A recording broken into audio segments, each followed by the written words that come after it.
कल की लाइट से मैं बाइट कर रही हूँ, लोकल है यहाँ पर जो यहाँ से निकल रहे हैं इमीडिएटली बच्ची बताएं। हम यहाँ से अभी माइग्रेट हो रहे हैं, प्रॉपर सिक्योरिटी मेजर्स अडॉप्ट किए हुए हमने। आपसे भी रिक्वेस्ट है कि आप भी अपनी जान बचाएं और निकलें यहाँ से। जी जी, हमें कहा जा रहा है कि हम अपनी जान बचाएं और यहाँ से निकले। भाई साहब ये कितना बड़ा फिर से अटैक हो गया, ये फिर से अटैक हो रहा है, बढ़ रही है, LOC साथ में है, अभी उन्होंने दोबारा गोलाबारी करनी शुरू कर दी है।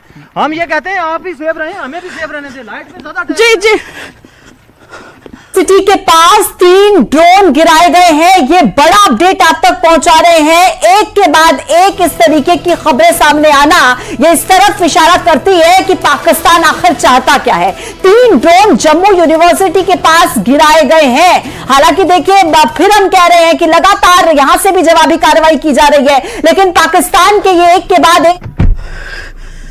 गाड़ी की लाइट भी बंद कर दो please. Ji ji ji ji, light.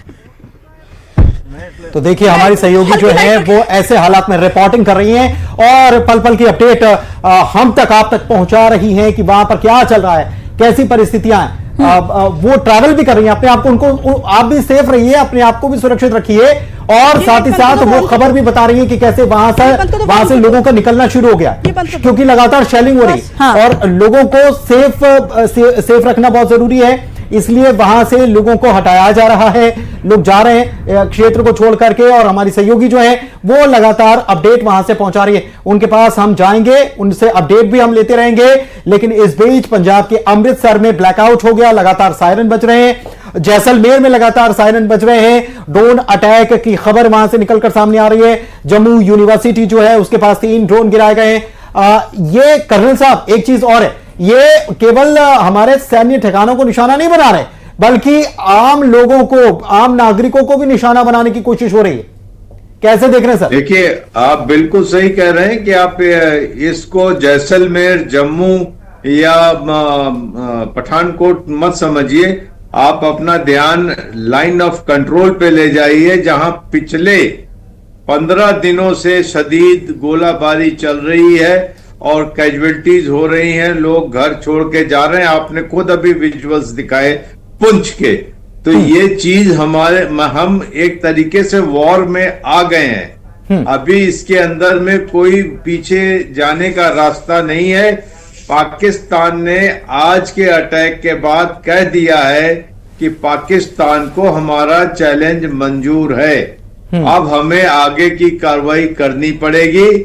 और जिस तरीके से हमारे शहरी मारे जा रहे हैं लाइन ऑफ कंट्रोल में, बेनिहत्थे शहरियों के ऊपर हेवी आर्टिलरी का बम्बार्डमेंट चल रहा है, उनके घर टूट गए हैं, लोग मारे गए हैं, घायल हो गए हैं, घर छोड़ के भाग रहे हैं। तो इससे ज्यादा वॉर के इंडिकेशन क्या चाहिए? जम्मू सेक्टर शामिल है, इसके अलावा कश्मीर सेक्टर भी है, लेकिन कश्मीर में गोलीबारी से भी निशाना बनाया जा रहा है। तो तीनों जगह पर एक साथ पाकिस्तान द्वारा किया गया हमला है और ये हमला एक साथ किया गया है। ये हमला शेलिंग के द्वारा किया गया है, आर्टिलरी द्वारा किया गया है, इसके अलावा यह हमला ड्रोन द्वारा भी किया गया है। तो 3 सेक्टर को निशाना गया है, अभी प्राथमिक जानकारी ये है। और दो तरीके से हमले किए गए हैं, ड्रोन से हमले किए गए हैं और शेलिंग के द्वारा हमले किए गए हैं। कुल मिलाकर पाकिस्तान की यह कोशिश रही है कि भारत के जो इंस्टॉलेशन से उनको डिस्टर्ब किया जाए। लेकिन सबसे बड़ी खबर किशोर, सबसे बड़ी खबर इसमें यह है कि कोई नुकसान नहीं हुआ है, ठीक है, कोई नुकसान नहीं पहुंचा है, कोई नुकसान नहीं हुआ। ये सबसे बड़ी खबर हमारे पूरे भारत को दे रहे थे। तो पुंछ पूरी तरह से सुनसान हो चुका था, वीरान हो चुका था, ये भी तस्वीरें हमने दिखाई। लेकिन हमने कोशिश की थी कि वहां के जो मंदिर और गुरुद्वारे ध्वस्त हुए, हम जब वहां पे रिपोर्टिंग कर रहे थे, वहां से भी उन्होंने कहा कि आप शाम ढलने से पहले ही यहाँ से चले जाए, क्योंकि एरिया को रेड जोन घोषित कर दिया है। लेकिन अब देखिए किस तरीके से यहाँ पर जो लोगों की अफरा तफरी थी, वो जो लोग सड़कों पर हमें मिले, उन्होंने थोड़ी नाराजगी भी बताई कि हमने कैमरा की लाइट क्यों ऑन की है। जाहिर सी बात भी थी, क्योंकि उनके लिए भी खतरा था और हमारे लिए भी खतरा था। ऐसी सिचुएशन में हमने कोशिश की है कि हम यहाँ से निकल जाए, और यहाँ के लोकल लोग भी कह रहे थे कि हम तो अपनी जान बचाने के लिए यहाँ से निकल रहे हैं और आप भी यहाँ से मूव करें। तो हमने इमीडिएटली वहां से मूव किया है और जितना हो सके हम जल्दी से जल्दी इस एरिया को मुझे लगता है कि हम लोग छोड़ देंगे, क्योंकि ये 15 से 20 किलोमीटर का जो दायरा है, ये जो रेड जोन में है, काफी ज्यादा जो स्थिति है यहाँ की खराब है। और बहुत तेज धमाकों की आवाज किशोर यहाँ पर आ रही थी जब हम वहां पर खड़े थे, और बहुत ज्यादा तेज धमाकों की, तेज गोलों की। लग रहा है कि कोई ना कोई नुकसान जो है वो पुंछ में फिर हुआ होगा। ठीक है, हालांकि अभी कोई नुकसान की खबर नहीं आई है, लेकिन आप अपने आप को सुरक्षित रखिए, बहुत ज्यादा जरूरी है।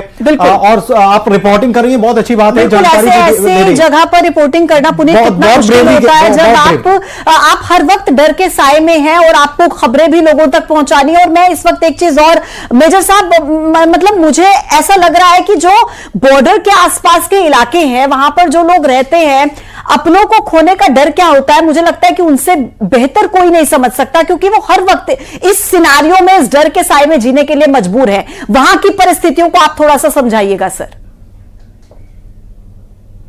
पाकिस्तान के बीच में बॉर्डर एरियाज हैं, लाइन ऑफ कंट्रोल पर, यहां तक कि इंटरनेशनल बॉर्डर के ऊपर कभी न कभी भारत और पाकिस्तान की गोलाबारी के शिकार होते रहे।